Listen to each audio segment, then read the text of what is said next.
Welcome to our roundup of the latest European Parliament plenary session here in Strasbourg.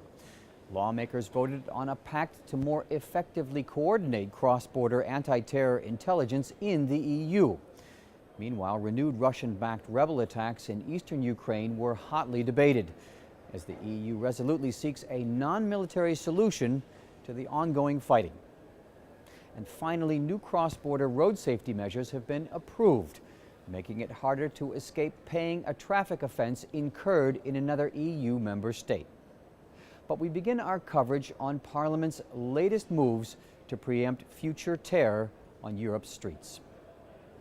In the wake of the recent violence in Paris and threats elsewhere, Parliament is trying to balance protecting civil liberties while enacting more effective threat assessments of terror suspects. The measures include systemically sharing passenger name records on those leaving and entering the EU, particularly those leaving from and returning to the EU by different airports or harbors, especially true with jihadists holding EU passports. EPP Group Chairman Manfred Weber said consensus was needed quickly to face a growing threat from within.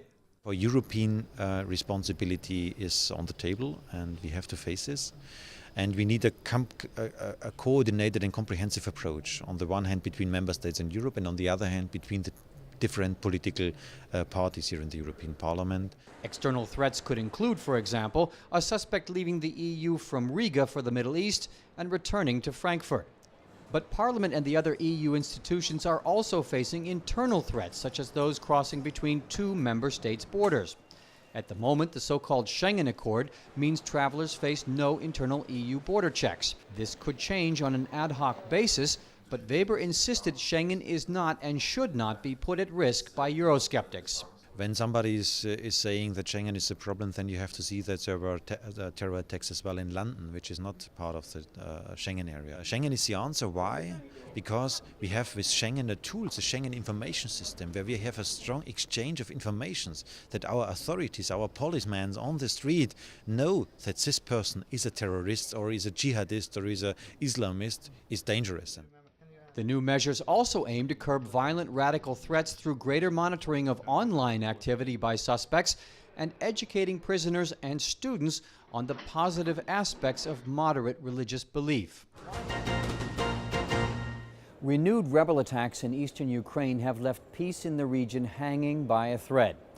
In response, Parliament here debated tough new measures, as well as a visiting leader from Russia's parliament, the Duma. It's gone from bad to worse in eastern Ukraine. Shuttle diplomacy is going full throttle, but the bloody standoff between government and rebel forces continues. Alexei Pushkov, head of the International Affairs Committee in the Russian parliament, held tense meetings with his Foreign Affairs Committee counterparts in Strasbourg. Pushkov said all-out Vietnam-style war could result if the Kiev government is armed with defensive weapons from the West.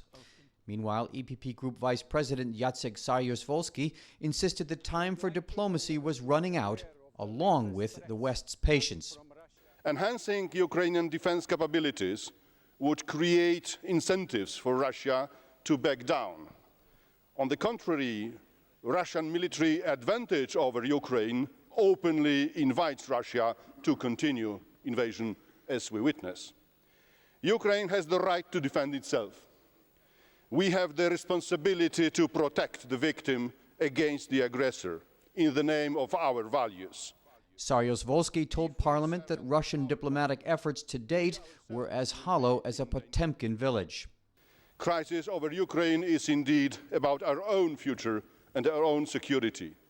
We may wish that there is a diplomatic solution, but military solution by Russia is taking place in front of our eyes. In order to achieve political solution, leverage is needed. The outcome of negotiations between the warring parties this week may hold the key to whether a lasting ceasefire can be agreed or the region enters a new, dangerous phase of military escalation. Now, imagine, for example, that you're a Czech and you get caught in a speed trap while driving in Spain. No problem, the faraway fine will never get back to you, you think. Think again. Running a red light or drink and drugs driving are just two of the serious offenses which often go unpunished because of a lack of cross-border enforcement. Proponents say the new regulation, 8 years in the making, could help cut in half annual EU road deaths by 2020. Europe has a relatively good record compared to the rest of the world, but Georges Bach, Luxembourg MEP and road safety expert for the EPP group, says more needs to be done. This directive, this exchange of data of informations is a help for not only for the police but for the member states to have this information, and also to have the possibility for an enforcement of to help us for these statistics to make it better.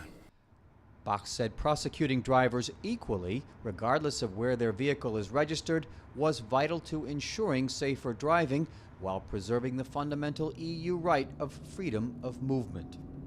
That's all from this plenary session here in Strasbourg. To find out more about the largest political force in Parliament, visit eppgroup.eu. Thanks for looking in, and see you again soon.